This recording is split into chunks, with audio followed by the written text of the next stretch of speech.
Le port, ils se sont décidés à aller au salon nautique, on aurait pu la voter avant, je suis d'accord, mais là aussi c'est un principe. On a attendu de voir comment fonctionnait l'année aussi pour les autoriser à y aller, ils y sont allés. Voilà, donc la demande c'est une possibilité de rembourser 1800 €, dont la partie location de stand des places de parking qu'ils ont eu là-bas. Ceci dit, ce remboursement se fait sur le budget du port. Mais c'est vrai que ça s'est fait dans la continuité de ce qu'ils sont allés faire au salon de Southampton. Et du coup, ben oui, Southampton, mais à cette heure-ci, ça commence à être difficile. Et donc, ils ont pu se libérer pour aller au salon nautique à Paris. Souvent une décision qu'ils prennent au dernier moment, compte tenu un peu des contraintes qu'ils ont sur le terrain. 1800 €, remboursement, frais engagés. Oui, allez-y. Vous passez le micro, là, vous passez un micro, voilà.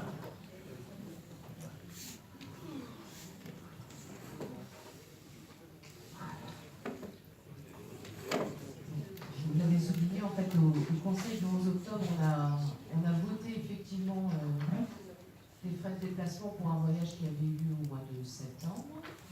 Et là, vous nous demandez de voter le 13 décembre les frais de déplacement, comme nous savons, qui a eu lieu le week-end dernier à Paris. Alors, est-ce qu'on pourrait s'engager à prendre une bonne résolution pour l'année prochaine et faire en sorte qu'on vote avant que les choses ne soient faites? Je ne prendrai pas ce genre d'engagement parce que pour des questions de fonctionnement, je peux être amené à faire différemment. Donc prendre ce genre d'engagement, à la première occasion, vous allez me reprocher, alors que on peut être amené. Alors si possible, on essaie de le faire, mais prendre ce genre d'engagement, je ne vois pas, je pense qu'il y a des collègues ici qui ont été en responsabilité élus, c'est quelque chose, et vous aussi pour certains, c'est pratiquement impossible de dire systématiquement ça passera avant. D'autant plus qu'il y a des dépenses qui peuvent être engagées d'ailleurs sans délibération du Conseil. Sans préciser forcément le montant, on peut quand même, au Conseil précédent le voyage, informer les conseillers municipaux et dire que voilà, on prendra en charge cette dépense. On la prendra de toute façon en charge. Effectivement, ce n'est pas une grosse dépense. Mais le fait de la voter après, une fois que les choses ont eu lieu, on savait au dernier Conseil qu'ils allaient déjà partir à Paris. On le savait déjà. On n'avait pas la somme, ce n'est pas certain du tout. Bon, je comprends votre remarque, mais je ne prendrai pas publiquement ici l'engagement que on devra tout passer systématiquement avant. Ça arrivera, ce ne sera pas possible. Et je ne veux pas après vous dire, je vous le dis franchement, non, je ne prends pas cet engagement.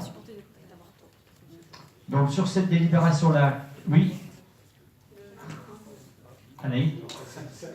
Non, mais il y en a un autre là. Il y en a un autre plus près de toi là. Ici, chez Gilbert, on a des fois qu'il a besoin d'intervenir. Simplement sur la participation au salon nautique, évidemment, je suis d'accord pour prendre en charge les frais de cette mission et sur le fait aussi que des fois il faut réagir en dernière minute. Par contre, sur l'utilité de la participation au salon nautique dans les conditions dans lesquelles c'est organisé, j'émets un doute. Bah ouais, mais là, on est obligé de faire confiance aussi aux gens qui sont dans le domaine et qui participent, qui eux disent que ça reste quelque chose d'intéressant. Ils ont hésité cette année encore à y aller. Non, mais je leur fais confiance, mais j'émets un doute quand même. Pour les prochaines éditions, les 2 éditions précédentes et de la façon dont c'est... Mais après coup, on dit après coup, on peut dire que ça ne va pas servir à grand chose. Mais bon, a priori, c'est quand même compliqué. On verra bien. Donc, pas d'autres remarques. Je vais passer au vote. Qui est contre? Qui s'abstient? 5 abstentions. Je vous remercie.